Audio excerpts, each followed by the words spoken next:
Kita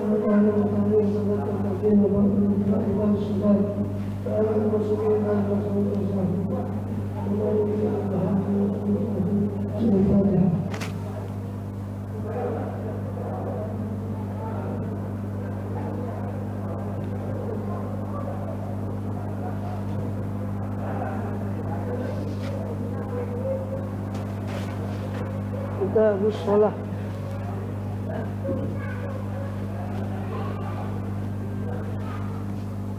Bismillahirrahmanirrahim. Muhammadin sahbihi ajma'in, amma ba'd. Musannif rahimahullah radhiyallahu anhu wa radhana fa'ana bih bi ulumihi zana awliya sultanin amin. Qala Syekh radhiyallahu anhu fardun ala mukallafin qad aslama wa an ma'idhin wa nifasin salima.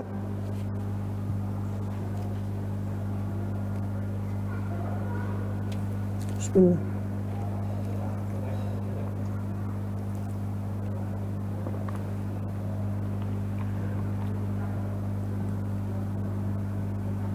Fardun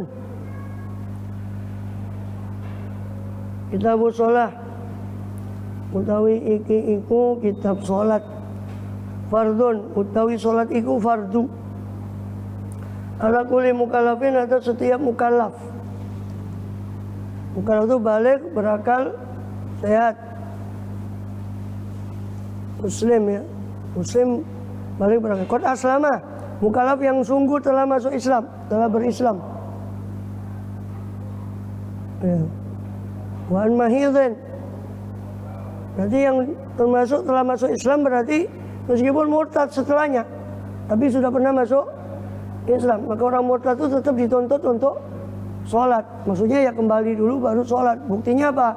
Ketika dia masuk Islam lagi, dia wajib mengqadai sholatnya di waktu murtad. Dia wajib sholat itu fardu atas mukallaf yang telah masuk Islam. Murtad itu kan pernah masuk Islam walaupun keluar kan, tapi pernah masuk Islam. Nah, dia termasuk di dalam kalimat qad aslama ini termasuk yang murtad. Sehingga orang murtad ketika masuk Islam kembali, dia wajib mengqadai sholat yang dia tinggal waktu murtadnya. Waliyadzubillah. Wa an mahidin wa nifasin salima, dan mukallaf yang salimah, yang telah selamat. Siapa mukallaf tadi? Tentunya mukallaf yang perempuan ya, selamat dari mahid, dari haid dan nifas. Karena orang haid dan nifas berarti tidak wajib. Sebagaimana mukallaf balik berakal sehat, berarti anak kecil tidak wajib. Orang gila tidak wajib. Orang Islam yang masuk Islam berarti orang kafir asli tidak wajib. Tapi murtad tetap wajib. Orang kafir asli tidak wajib. Orang haid, orang nifas tidak wajib sholat. Cuma anak kecil harus bagi orang tuanya mendidik untuk sholat sejak 7 tahun. Itu nanti ada di situ. Wajibun alal wali itu tentang yang anak kecil.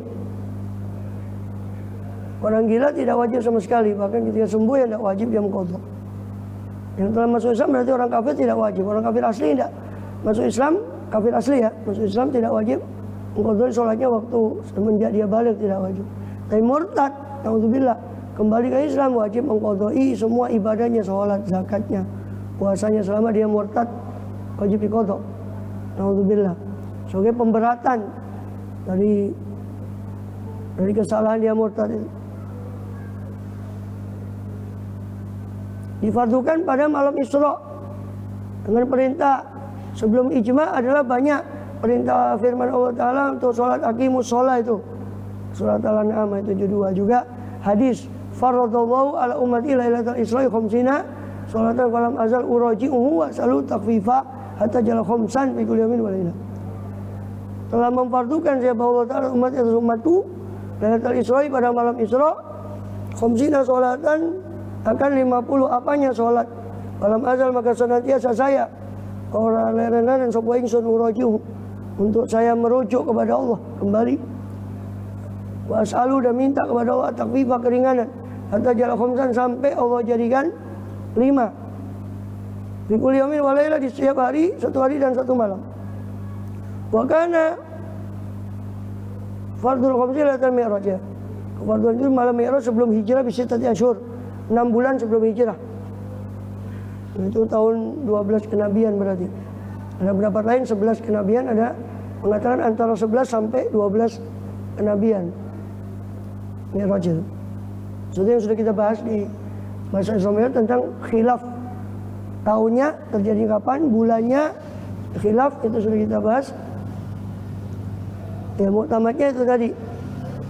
Sebelum hijrah kurang 1 tahun, di bulan Rajab, malam 27 Rajab. Allahu a'lam. Wajibun alal wali syar'i, dan wajib atas wali yang syar'i. Ayat murad tifla bi al-sab'i. Wajib apa? Dan adapun wajib bagi atas wali yang syar'i, itu hendaknya ya'mur, memerintah siapa wali syar'i tadi, at-tifla akan anak kecil, biar dengan sholat disab'in pada usia 7. Wajib atas wali yang syar'i. Wali syar'i itu apa? Wali syar'inya ya orang tuanya kalau ada. Kalau tidak ada, yatim, ya kakeknya kalau ada, atau ibunya. Dan kalau masih kecil ya dipelihara ibunya, berarti keluarga ibunya. Kalau sudah di atas 7 tahun, ikut, boleh pilih ikut bapak atau ikut ibu kalau dia cerai. Dan biasanya sampai dewasa itu di keluarga ibunya. Itu walinya yang syar'i. Itu aban kan aujadan, ayah atau kakek, atau wasian. Orang yang diberi wasiat oleh, atau qayyim. Qayyim ini yang menegakkan dari sisi wali, dari sisi apa? Qayyim itu dari sisi qadi. Qayyim itu orang yang menegakkan urusan, orang yang merawat si yatim atas perintah hakim, qadi. Itu boleh.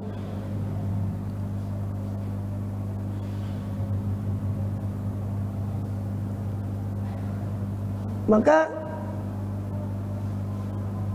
pengurus panti yatim itu cuma wakil dari keluarga si yatim, karena kecuali kalau dia dapat izin resmi dari pengadilan, entah pengadilan umum atau pengadilan agama, untuk menjadi wali si anak yatim tadi, maka dia termasuk qayyim kalau memang dia dapat izin resmi.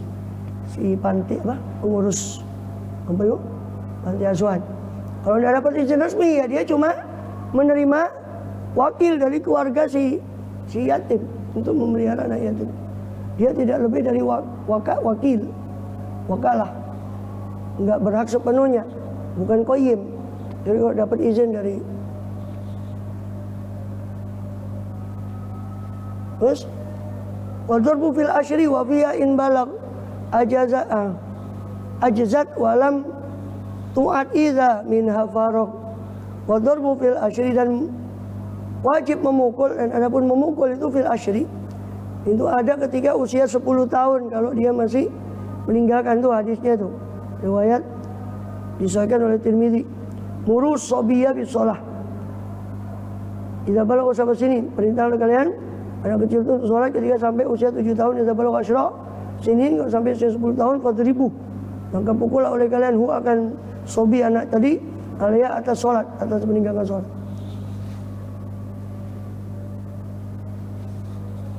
Betul. Jadi pukul kalau 10 tahun belum sholat. Wa fiya in balag, dan tentang sholat, jika balagha, jika telah balik anak kecil itu dengan usia atau yang lain, ajzat, maka sah sholat itu kalau sudah balik.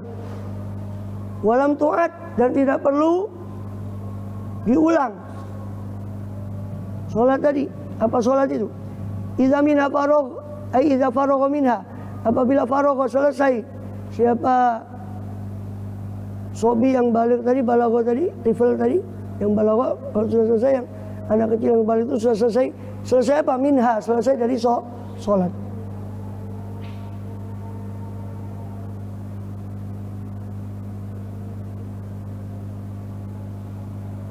Jadi nggak perlu dia mengulang. Kalau tengah-tengah sholat, kalau sudah selesai sholat baru balik, sepakat tidak boleh, tidak perlu mengulang sholat yang sebelum balik. Cuma ada ulama yang mensunahkan mengqodoi sholat, mengqodoi sholat yang dia tinggal sebelum balik, sunnah saja, kehati-hatian. Dengan syarat sudah tamyiz. Ini yang dia tinggal ketika dia sudah tamyiz, terus sampai balik dia pernah ingat. Sebelum balik itu ada yang dia tinggalkan, itu sunnah saja mengulang, tidak wajib mengulang. Jadi kalau sudah faragha, sudah selesai dari sholatnya baru balik, tidak perlu mengulang. Kalau tengah-tengah sholat balik bagaimana? Tengah-tengah sholat balik, mungkin balik dengan usia, bukan dengan keluar mani. Dengan genapnya usia 15 tahun, pas lahirnya hari itu. Waktu zuhur dia lahir, zuhur dia sholat. Waktu jam 12 umpama siang dia lahir, pas ulang tahunnya, tengah-tengah sholat genap dia 15 tahun, genap balik tengah-tengah sholat. Maka muktamanya tidak perlu diulang, sunnah saja mengulang.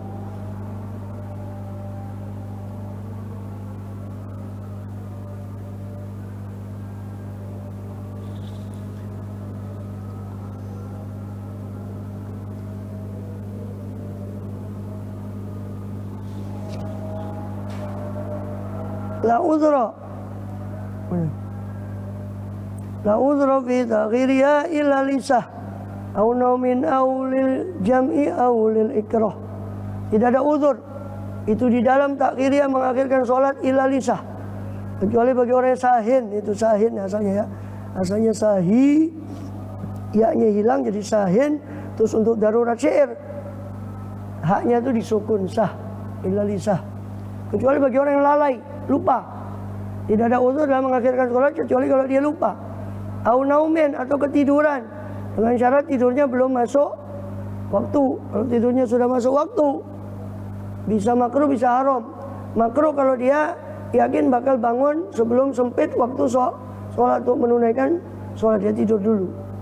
Dia yakin bakal bangun sebelum habis atau sempit waktu sholat. Kalau dia yakin atau menduga kuat bakal bablas, haram hukumnya dia tidur kalau sudah masuk waktu sholat. Dia harus sholat dulu baru tidur.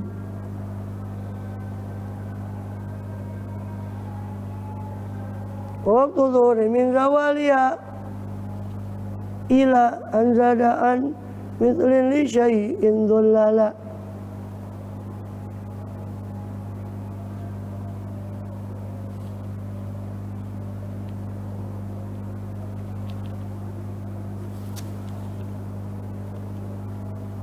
Adapun waktu zuhur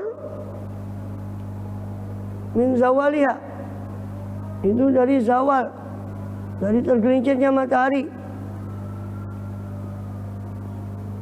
Maksudnya tergelincir itu tergelincir dari kabidis sama, dari kabidis sama jantung atau hatinya langit, dari tengah-tengahnya langit.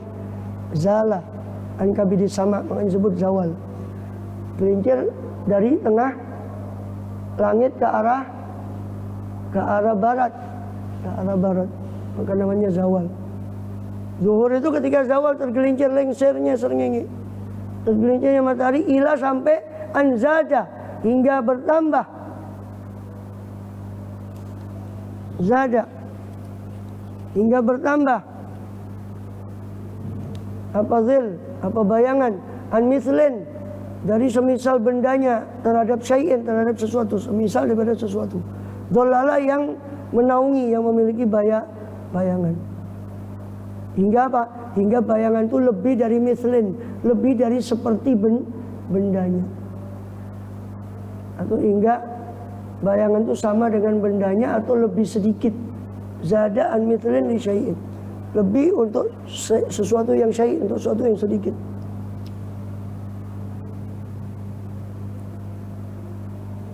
Sara zilu syai'in misluh. Di waktu zuhur itu hingga apa?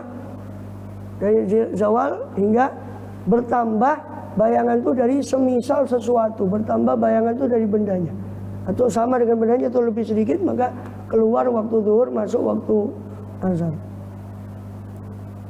Kalau di Safinah itu ghairu dzillil istiwa, selain bayangan waktu istiwa.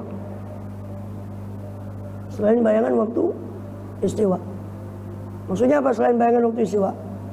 Istiwa itu waktu matahari di tengah-tengah. Istiwa itu sama karena matahari di tengah, sama antara jaraknya ke tempat terbit atau tempat terbenam itu sama. Istiwa sama tengah-tengah. Matahari tengah-tengah itu kalau di selain garis khatulistiwa, khatul istiwa, khatulistiwa. Khat itu garis, istiwa itu garis yang sama. Ini garis yang membelah bumi menjadi dua bagian yang sama, utara dan selatan, disebut garis khatulistiwa. Jadi bola bumi itu ibarat dibagi dua, diparuh. Itu garis yang tengah-tengah yang membelah bumi jadi dua bagian sama besar, namanya garis khatulistiwa. Itu berasal dari bahasa Arab khatul istiwa. Orang sini nggak bisa nyebut khatul istiwa, khatulistiwa. Khatul istiwa. Khatul istiwa. Ini tulisannya kan KH. Ya, khatul istiwa itu KHATUL. Khatul istiwa. Khat itu sama, garis, istiwa itu sama. Garis yang membelah menjadi dua bagian besar. Nah, kota yang dilewati khatulistiwa diantaranya di Pontianak. Kalau di Indonesia kota yang dilewati garis khatulistiwa itu Pontianak. Nah, matahari kalau istiwa di kota-kota yang dilewati oleh khatul istiwa itu bayangannya nol, tidak ada bayangan sama sekali. Di kota yang dilewati khatul istiwa. Sedangkan kota-kota seperti Jawa di selatan khatulistiwa, atau Brunei yang di utara, atau Kalimantan Utara yang di utara khatulistiwa, itu pokoknya selain yang di garis khatulistiwa, kalau pas istiwa itu ada bayangan sedikit. Ini namanya zillil istiwa. Itu ibaratnya di Safinah, ya, ghairu zillil istiwa, selain bayangan waktu istiwa. Ini zuhur keluar. Waktu zuhur keluar adalah ketika bayangan benda sama dengan bendanya selain bayangan waktu istiwa. Contoh, bendanya 10 cm. Waktu istiwa ada bayangan sedikit, kan saya sudah jelaskan. Kita di Jawa ini atau di selain yang garis khatulistiwa itu masih istiwa, itu masih tetap ada bayangan walaupun sedikit. Katakanlah 0,5 cm bayangannya. Berarti maka bendanya 10 cm, bayangannya 0,5, jadi 10,5 kalau ditambah bayangannya. Maka garis waktu zuhur umpama 10 cm. Waktu zuhur akan berakhir ketika bayangannya ini tadi 10 cm lebih setengah, 10,5. Dari mana 0,5? Bayangan waktu istiwa itu ditambah. Hanya kalau pas 10 cm belum habis waktu zuhur, harus lebih sedikit. Lebihnya itulah bayangan waktu istiwa.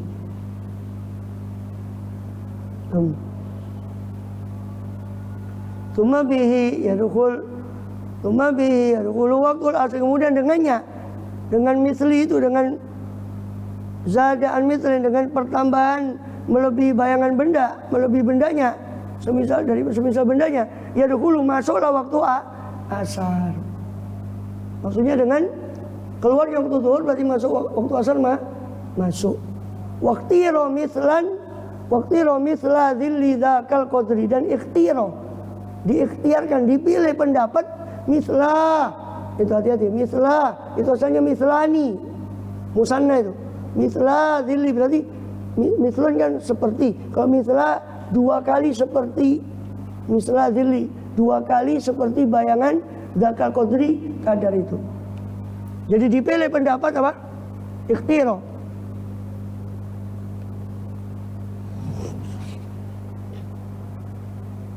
Ya. Ini pendapatnya Hanafi. Dipilih waktu asar itu masuknya bukan bayangan benda sama dengan bendanya.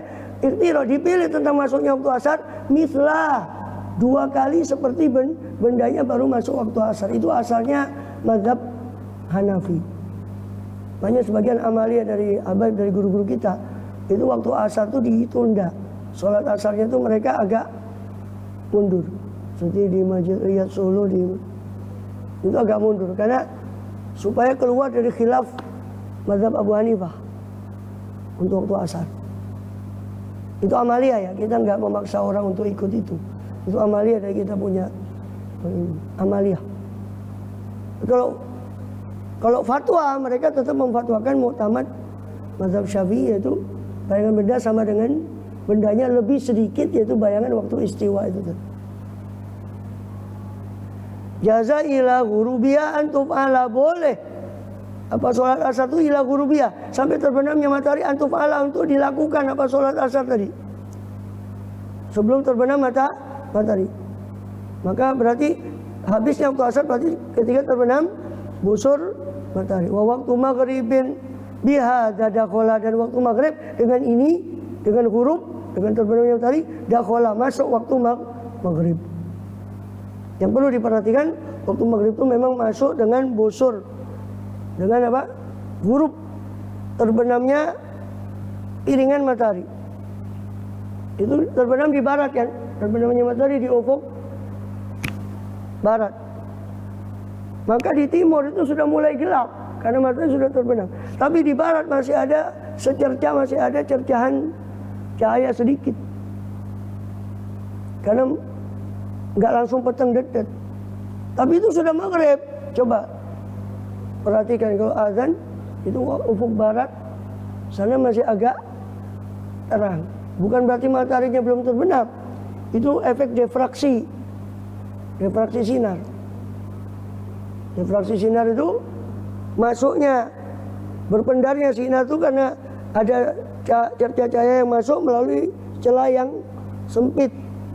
Namanya kalau pintu ini ditutup, itu di celah sempit, ya, disisakan sedikit celah. Itu nanti kan ada bayangan terang ya, yang masuk. Kamarnya gelap, yang ini terang, ditutup, itu ada. Itu namanya diffraksi sinar. Itu yang terjadi waktu matahari itu terbenam, ini sudah sempit, dia masih ada cahaya, kelihatannya masih terang. Makanya di hadis Bukhari kan ada hadis yang sering kita baca, ijdah lana, inzil, Rasul perintah untuk sahabat waktu satu perjalanan beliau puasa, turunlah kau, ijdah lana, siapkan minum buat kita untuk buka maksudnya.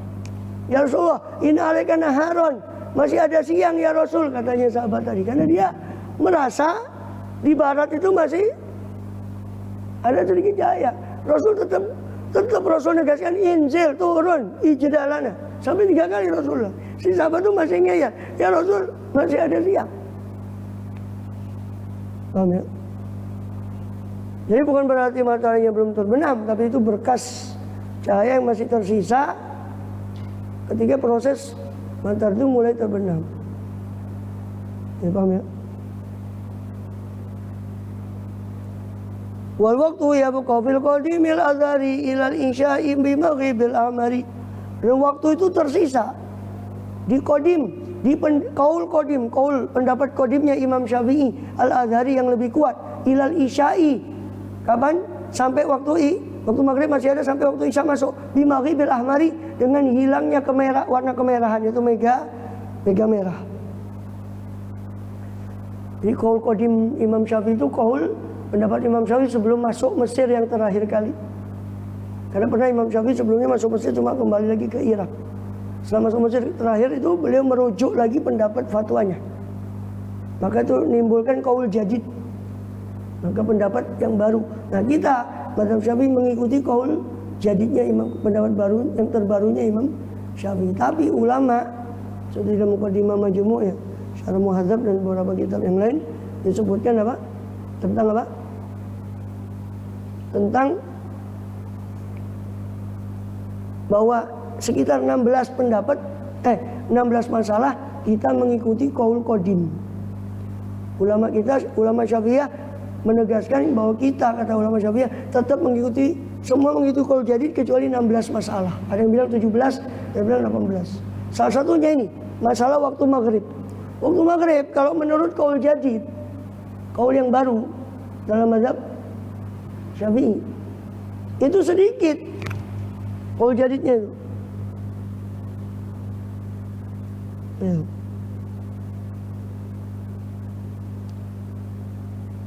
Itu wabil jadid yang qadi waktu bimudhi qadri wudu'in wa sati auratin wa adzanin wa iqamatin khamsi rakaat. Gitu. Menurut kaul jadid habis yang qadi habis waktu maghrib, salat maghrib bimudhi qadri wudu'in, dengan lewatnya waktu sekadar yang cukup untuk wudu, setiap menutup aurat, azan, qomat, salat 5 rakaat. Habis. Menurut kaul jadid. Sebentar sekali.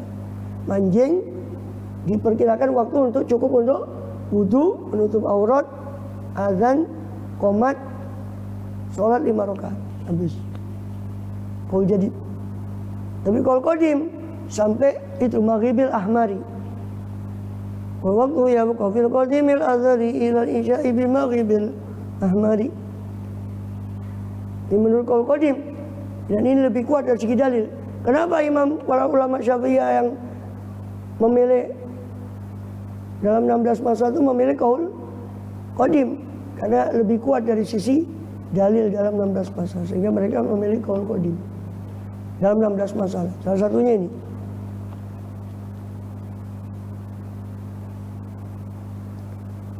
Wa ghayatul isya'i fajrun yasduku mu'taridun yudhi'u minhul ufuku. Dan puncaknya isya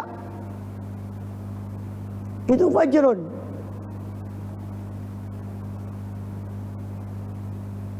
Mula-mula disebut puncaknya isya, jadi habisnya isya itu waktu fajr.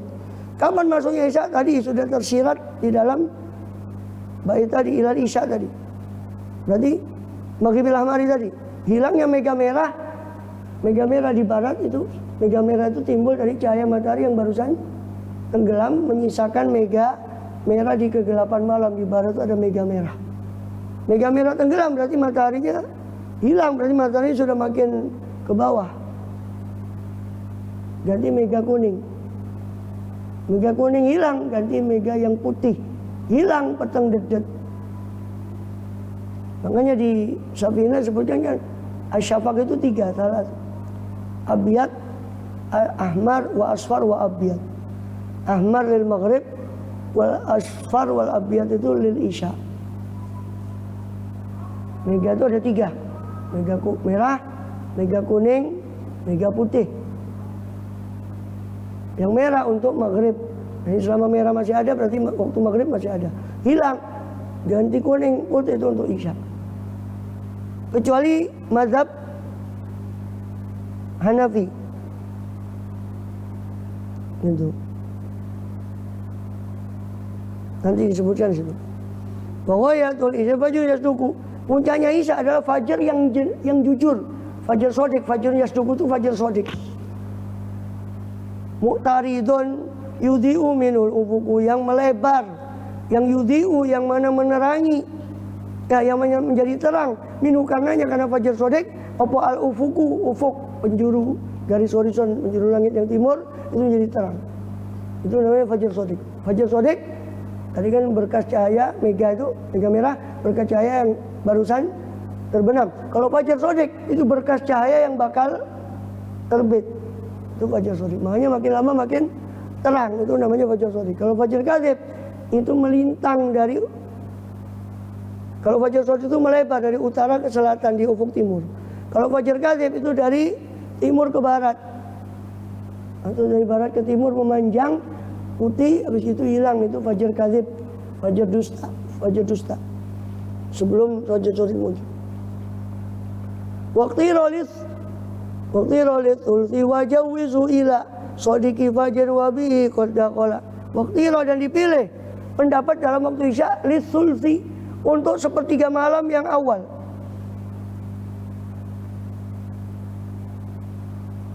Waktu ikhtiar ya. Waktu tadi waktu ikhtiar, maaf. Waktu misla zili zakal qadri tadi dipilih waktu itu waktu ikhtiar maksudnya. Tadi waktu zuhur tuh waktu ikhtiarnya tuh kapan? Waktiro itu maksudnya waktu ikhtiar. Nanti ada waktu fadilah, ada waktu ikhtiar. Waktu fadilah itu awal waktu ikhtiar itu berarti waktu ikhtiar. Ikhtiar itu boleh milih. Berarti waktu yang masih leluasa untuk milih. Zuhur tadi waktu ikhtiarnya sampai apa? Bayangan benda menjadi dua kali bendanya. Itu waktu ikhtiar. Batas waktu ikhtiar boleh pilih. Habis itu makruh. Setelah bayangan bendanya itu makruh. Sama bendanya baru makruh. Ada waktu darurah.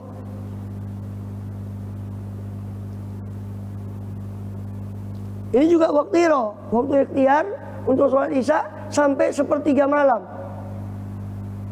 Satu jawizu, maka perbolehkanlah ila swadiki fajrin, sampai fajar swadik itu waktu jawas. Waktu bolehnya waktu isya tanpa karoha, tanpa makruh itu sampai fajar swadik. Wabi qadakola, dan dengan fajar swadik sungguh telah masuk apa waktu subuh. Waktiro ilal isfari, dan di waktu ikhtiarnya subuh itu sampai isfar, sampai agak terang. Isfar, sampai terang.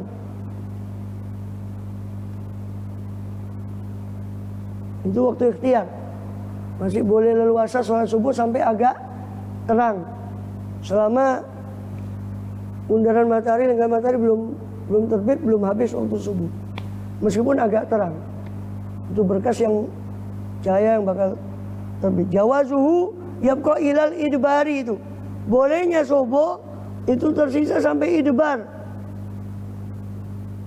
Sampai hilang, sampai lenyapnya waktu subuh ini tulu syams, terbitnya matahari. Itu waktu sholat subuh min tulul fajr malam tulu syams.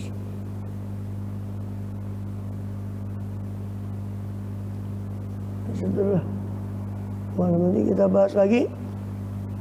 Sebenarnya perincian waktu fadilah, waktu ikhtiar itu belum dirinci. Nanti lebih dirinci lagi di mukadimah lah. Ini waktu sholat itu dibagi lagi, ada waktu fadilah, waktu ikhtiar, waktu jawas, waktu haram, sama waktu darurah. Ya. Haramnya sholat itu apa? Waktu haram itu apa? Itu ketika waktunya sudah nggak cukup lagi untuk sholat 4 rakaat zuhur umpama, itu berarti sudah haram. Haram kalau sengaja diakhirkan sampai segitu. Kalau ketiduran itu memang tidak jatuh haram. Waktu yang sekiranya nggak cukup untuk melakukan sholat sempurna. Kalau diakhirkan sholat apapun, zuhur kah, asar kah, diakhirkan sampai sekiranya nggak cukup untuk melakukan sholat sampai selesai, sebelum selesai sudah keluar waktu, diakhirkan sampai segitu, haram hukumnya. Itu waktu haram. Waktu darurat, zuhur waktu daruratnya adalah waktu asar. Buktinya zuhur bisa dijamak di waktu asar, maka waktu asar adalah waktu darurat untuk zuhur. Nanti kita perinci lagi. Ada waktu fadilah, waktu ikhtiar, waktu jawas boleh, waktu boleh ini nanti ada sebagian dipilih lagi, ada jawas bikaroha, ada jawas bila karoha. Boleh tanpa makruh, ada boleh tapi makruh. Ada waktu haram, waktu hurmah, ada waktu darurah. Allahu a'lam. Syedul Fatihah.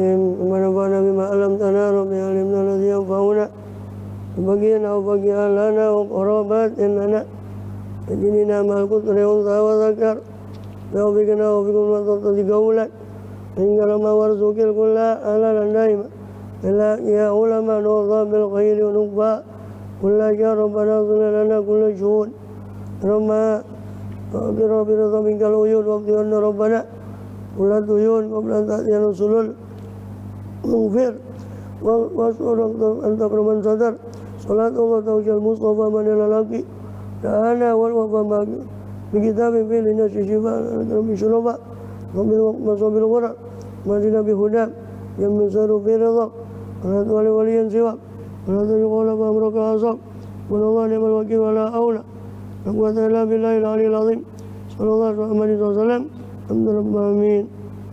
الفاتحة.